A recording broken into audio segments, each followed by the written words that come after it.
This is chapter 25, video 2. It is on cyclic aldoses and also cyclic ketoses. We saw in the first video the monosaccharides. We write them just like a flat structure. So this is something, a shortened structure. It is a simple representation. Even if you write the structure in Fisher, it is a flat.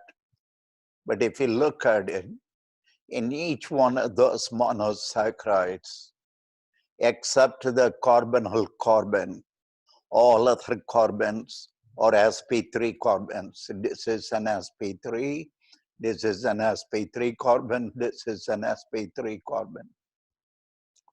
And sp3 carbons, they have a tetrahedral shape.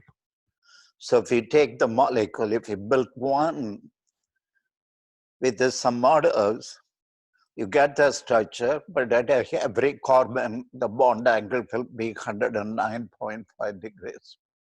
So if you rotate the bonds, for example, the structure of the glucose, it comes in this way. I avoided the hydrogen on the other side to make the picture simple. This is a CHO group, you have the hydrogen there. This is carbon 1, carbon 2, carbon 3, carbon 4, carbon 5, carbon 6. This is also the same glucose because you have a rotation with respect to this bond. So the CO comes down, the hydrogen is there. The OH can also rotate and come there. What is the point here? When the CO and OH are side by side and parallel to each other, this can flip the bond and capture the proton from the OH, and then that bond connects the oxygen to this. So they cyclizes. You see the proton from the OH is transferred to carbonyl, and this new bond is formed. This is a new bond that is formed. This hydrogen will be here around it. So in this case, this is carbon 1, the same 1, 2, 3, this is 4, this is 5, this is 6. So this cyclizes this way. The same thing will be possible when it is in this position. This can actually pick up the proton for the oxygen, and that bond can bond it with it. Then in that case, the OH will show at the bottom. This is a new bond formed. A hydrogen from this will show up here, if you want to write it. So this is carbon 1, carbon 2, carbon 3, carbon 4, carbon 5, carbon 6. It is an equilibrium. So basically, the acyclic D-glucose, it is a hexose, cyclizes into two different glucoses. These are cyclized forms. And they are opening up into acyclic. So all the hexoses cyclizes this way. Pentoses cyclizes this way. In hexoses, the OH on the fifth carbon comes closer and parallel to the carbonyl group. So there is an exchange of proton formation. This reaction we saw in chapter 19. So it forms into cyclic structures. We are going to look at here 6-membered ring I presented as a flat structure. If we draw the structure as flat, it is called a Haworth projection. But actually they exist in chair conformation. You can draw the chair conformations. So you can draw the cyclic structures either flat as a Haworth projection or in real chair conformation. So we are going to learn some information about it. So this is also D-glucose. This is a D-glucose cyclized, that's all. But we are going to have some information. In the first one, this carbon, the carbon 1, in the acyclic structure, it is not chiral.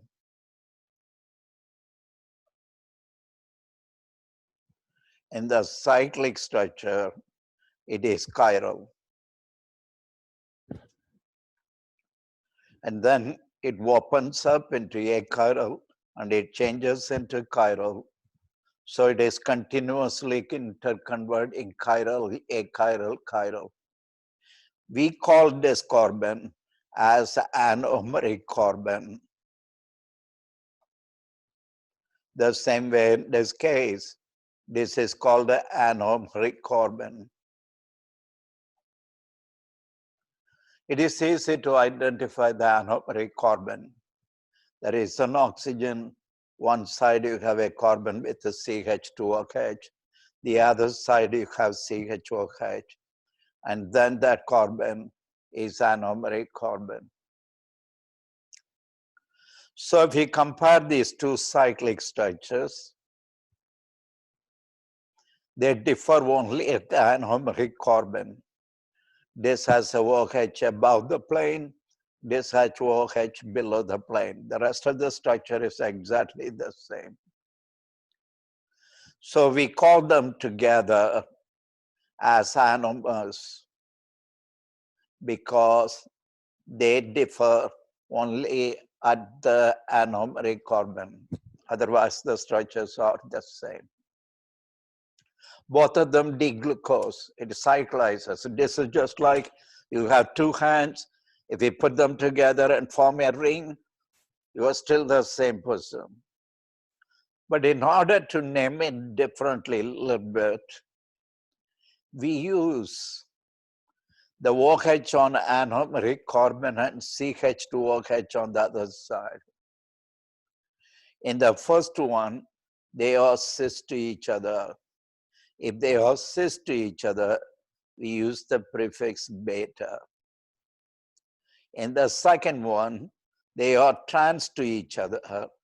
If they are trans to each other, we use the alpha. So this is beta D-glucose, this is alpha D-glucose. And also one more thing you see, this structure, the flat one, if you look at it, the skeletal structure of this, the ring system, is similar to a carbon compound, which is called a piron.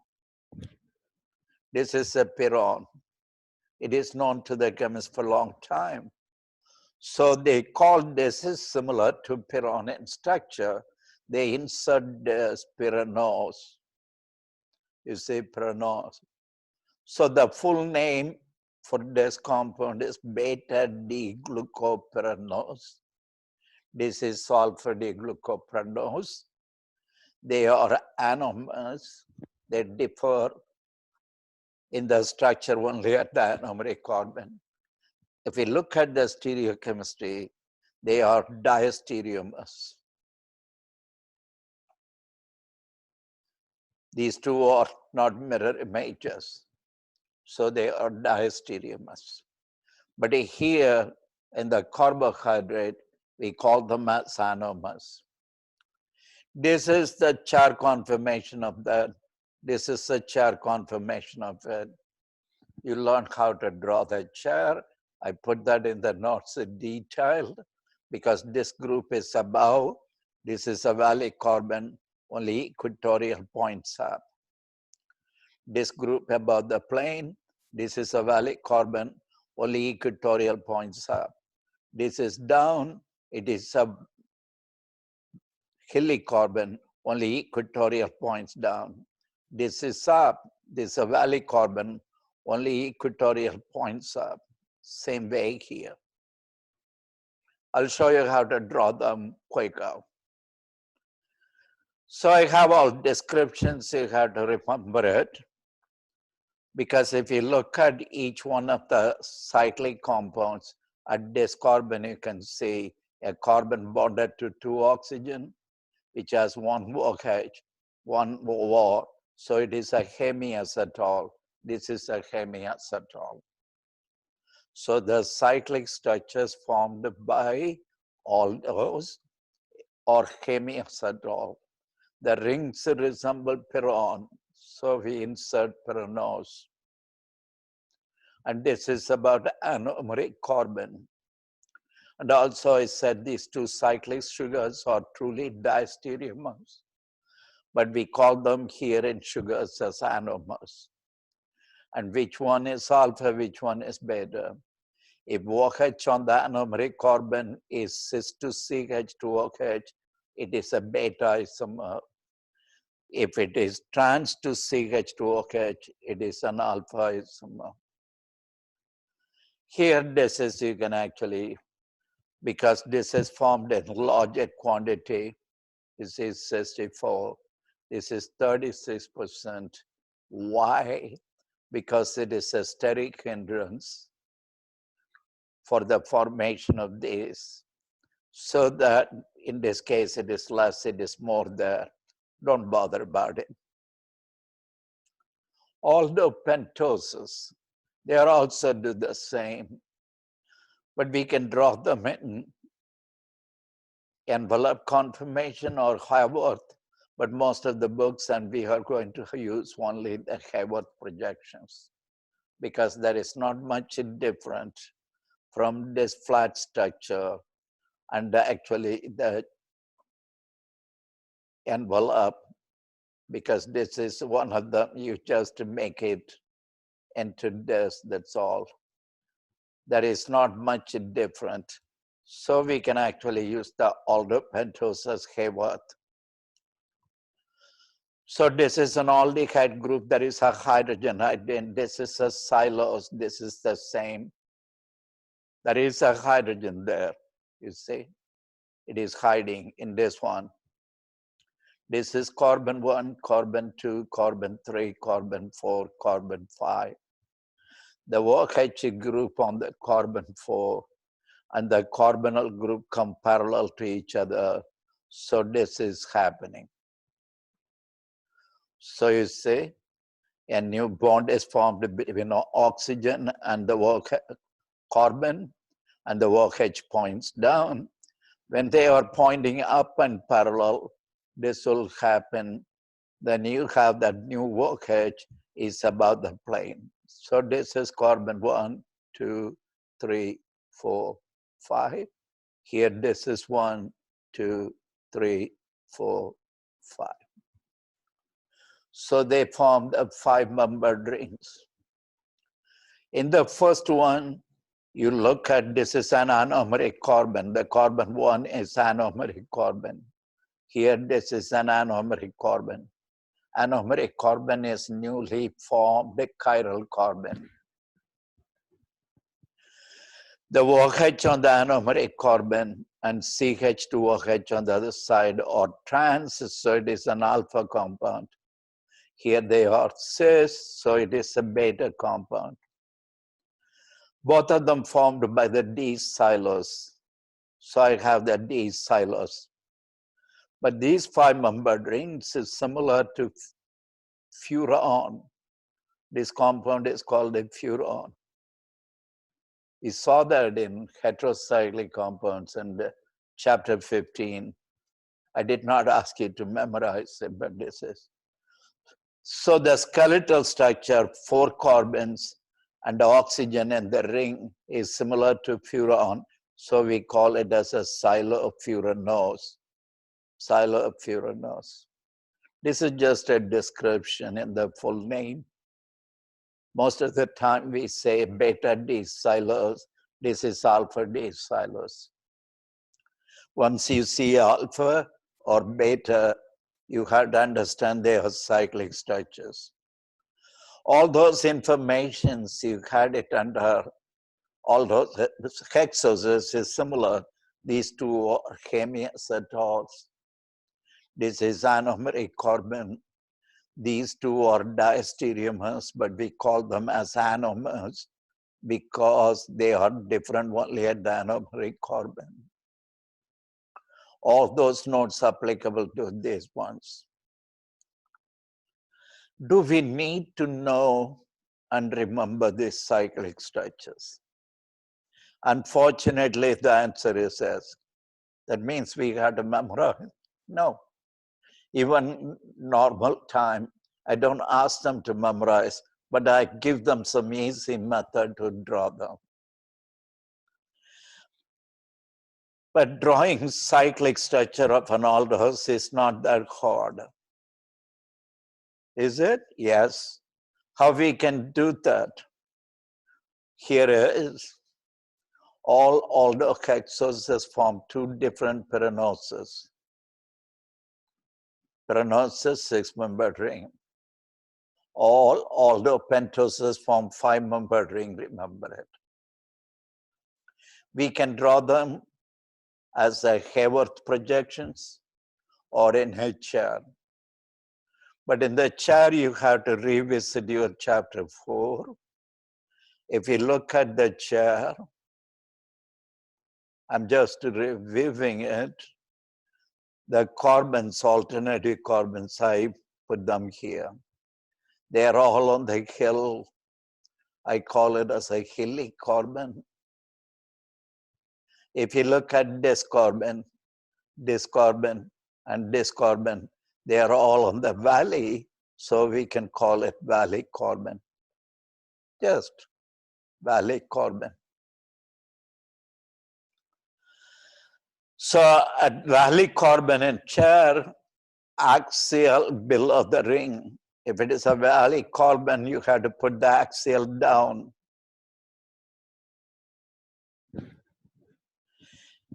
The equatorial is above the ring, this way, equatorial, you see.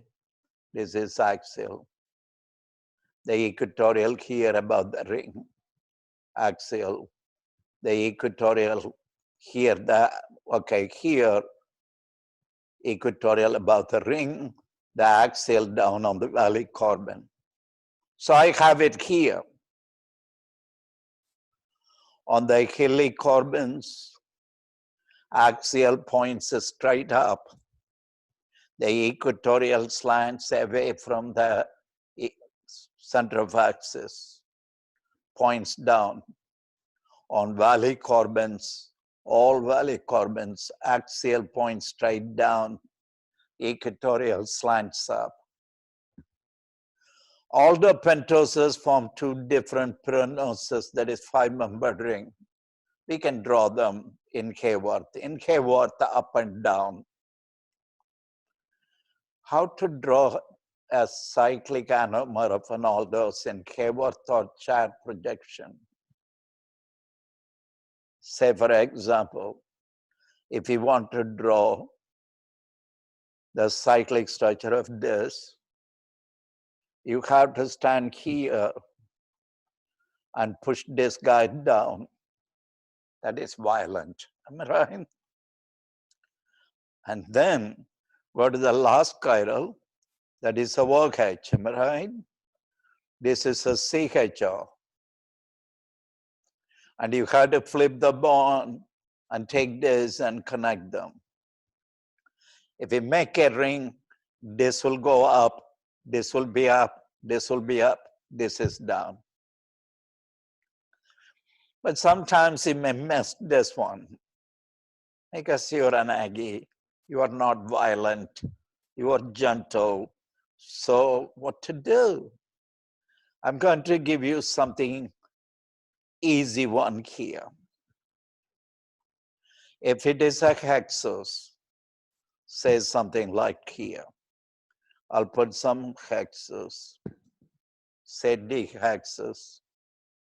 So some of them here, and this, and this.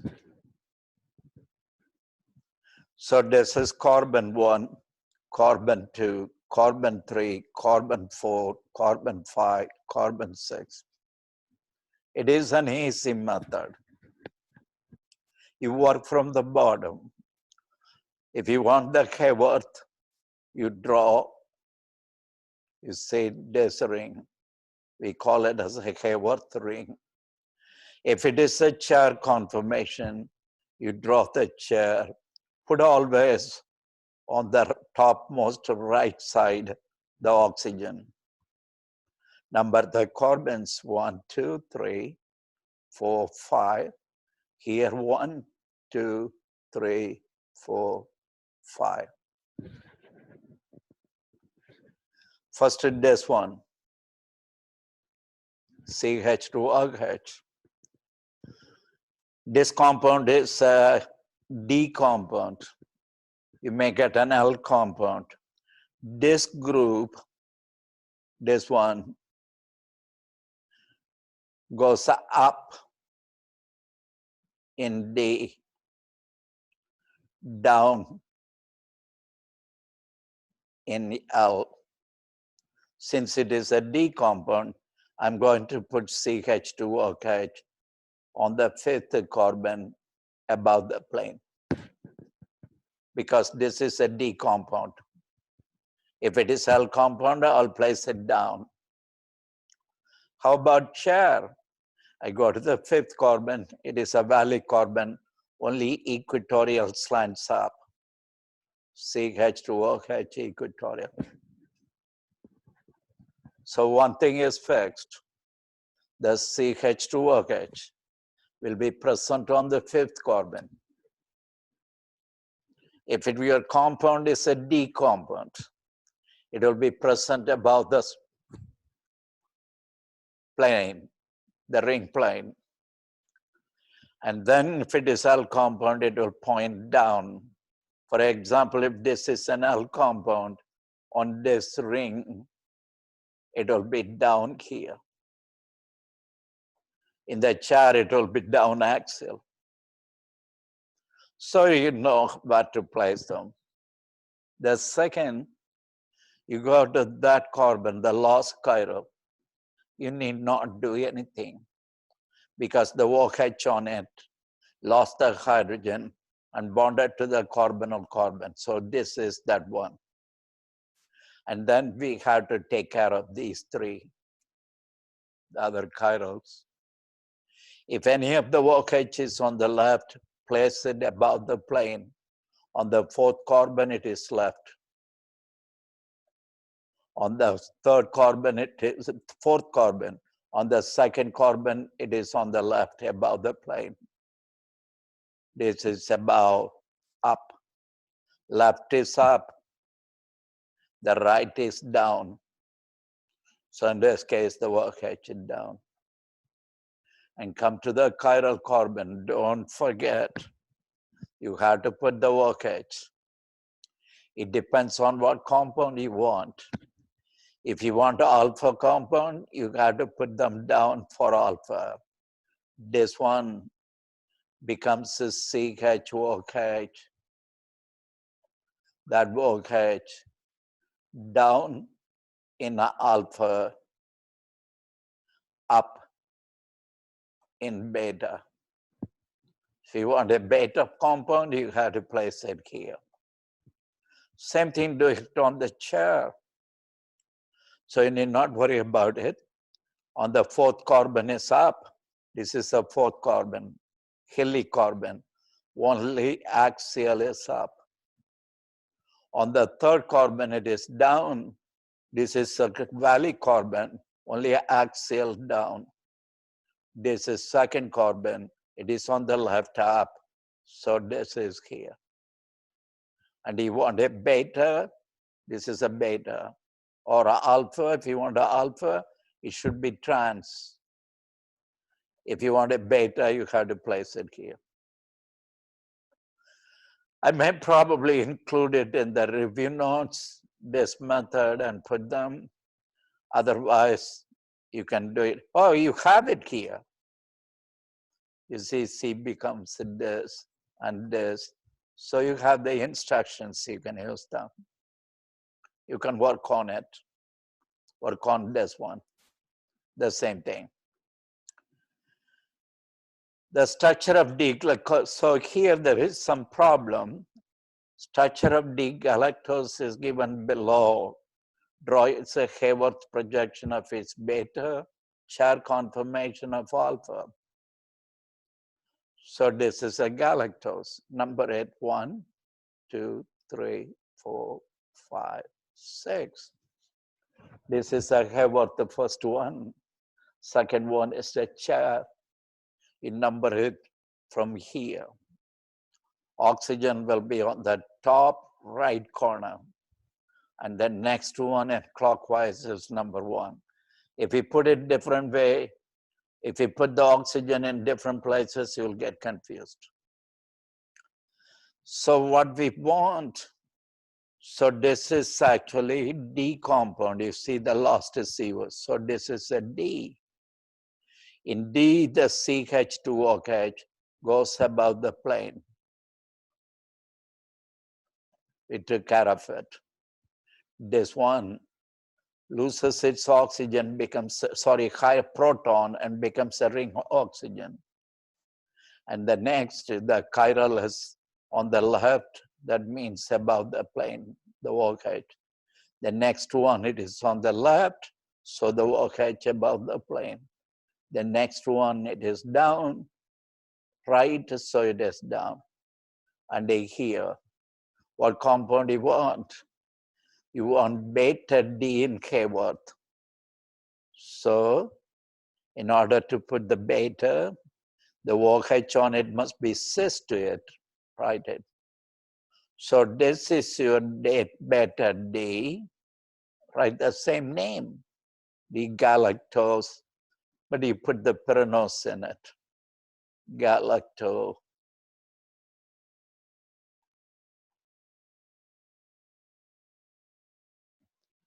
But here, we want the same alpha compound in chair. So go ahead and work on it. This CH2OH goes above on the 5th. The 5th carbon has valley carbon. So it goes above means it is equatorial. And then, the 6th carbon. And then the 4th carbon, the OH on the left, it goes above the plane. This is a hilly carbon.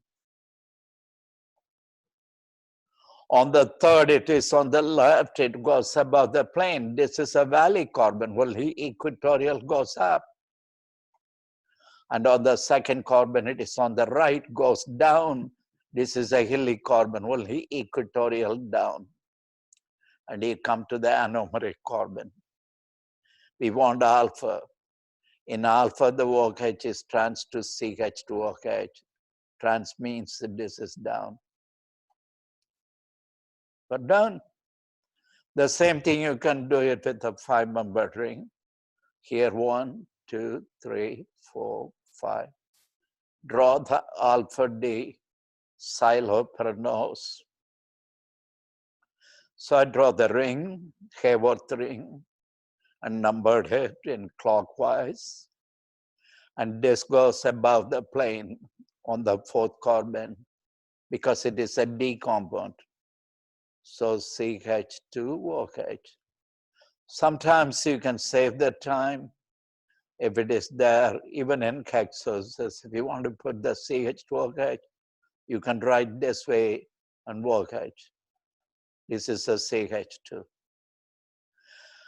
And then this becomes a ring oxygen. And we had to fix the other two. On the 3rd carbon, OH on the left. Left means above the plane. And here, the OH on the right is so that it is below the plane. And you come here, this becomes CH-OH. Where the OH goes, we want alpha. That means alpha trans to this. So I drew the structure. But I'm going to give you a hint. I may send you an email probably in a day or two. Exam 4 is not on OWL. It is going to be on eCampus.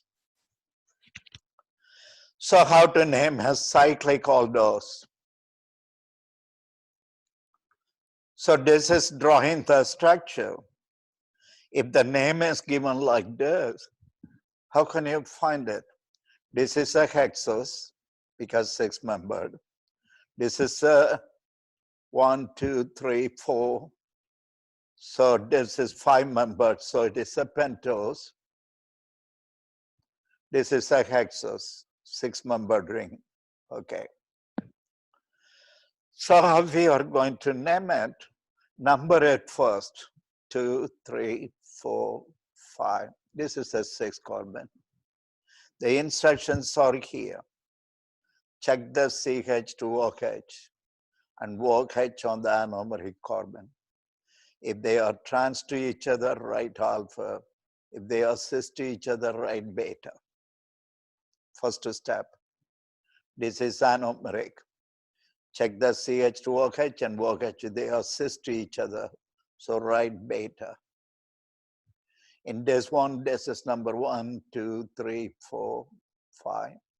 The CH-2OH and OH are trans to each other. So this is an alpha. In the chair conformation, this is carbon 1, 2, 3, 4. This is 6. The OH on the anomeric carbon and CH-2OH are trans to each other. So it is an alpha. So first decide alpha or beta. Next, check the CH-2OH group. If it is above the ring, write D. If it is below the ring, write L. Let us go here. The CH-2OH in the first one is above the ring, write D. In the second structure, it is below the ring, write L. In the third structure, it is above the ring, write D. And then we are going to name it how. Examine the carbons on C2, C3, 4 if it is a hexose. If it is a pentose, just to examine C2, 3. If it is a D isomer, find out which OH is not below the ring. If it is L isomer, find out which OH is not above the ring. So here go. This is a D isomer. Which one is not below the ring? You see, if it is a D isomer, find out which carbons the OH is not below the ring, not below the ring. The second, not the first one, you start from the second. This is below the ring. The 3 is not. The 4 is below. So 3 is an ID number for it. This is an L compound. In L compound, all the OHs must be on the left. They have to go up. You have to find which one is not above the ring. This one, the 2, the 3 above the ring. So ID number is 2. In this chair conformation, which one, because all of them should be below the ring, which one is violating? Nothing. This is below, this is below, this is below, 0. From the number you'll find who has ID number 3, glucose. So you write glucopyranose.